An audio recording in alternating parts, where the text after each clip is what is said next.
Bismillahirrahmanirrahim. Şu Ак Жолтой futbol ayançılardan bolsun. Кыргыз-тажик чегарасындагы куралдуу кагылышта курман болгон Мирлан Ниязовдун ысымы өзү төрөлүп өскөн айылдагы футбол аянтчасына айгарылды. Жаңыдан курулган бул аянтчага баатырдын атын коюу демилгесин жергиликтүү кеңештин депутаттары көтөргөн. Бүгүн анын жасаган эрдиктери бийлик өкүлдөрү жана жакындары тарабынан эскерилип, келечек муунга үлгү болору белгиленди.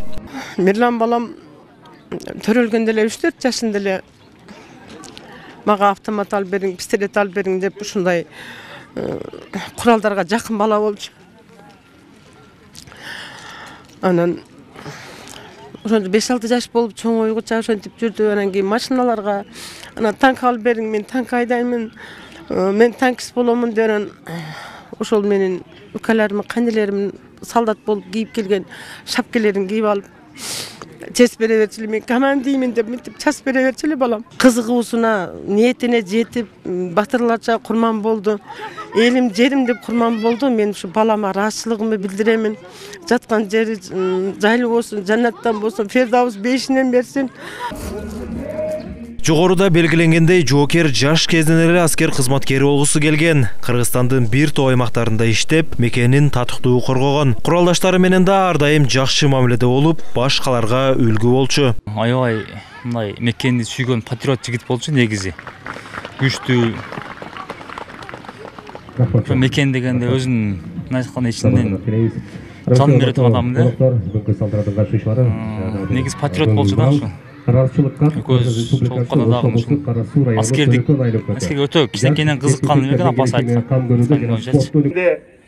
Алдыда Ниязовдун ысымын көчөлөрдүн бирине берүү пландалууда. Айылдык кеңештин депутаттары балдарына көмөк катары жер тилкесин бөлүп берүү маселеси каралаарын билдирди. Өзү өчкөн болсо, аты эч качан өчпөйт деп ойлойбуз.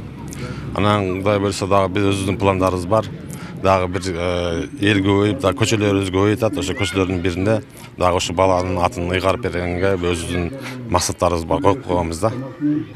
Кудай буйрса, мына жакынкы арада биздин мына Төлөкөн айылында трансформация болуп атат жерибиз. Ошол жерден сөзсүз мына бүгүн губернаторубуз өзү дагы айтып кетти. Неме кылып бир жер тилкесин балдарына сөзсүз түрдө биринчи очот кезексиз кылып бергенге биз даярбыз. Мирлан Ниязов 1987 жылы төрөлгөн. Өткөн жылы Кыргыз-тажик чегарасындагы куралдуу кагылышта курман болгон. Артында жубайы жана 3 баласы калды. Кайраты күчтүү жигитмин, душмандын жолун тосуп. Сыймык Марат уулу, Уран Адишев, ЛТР, Ош облусу. Düşmanın yolun tosup, dostluğa kolun sozup, can dilim menen verildi.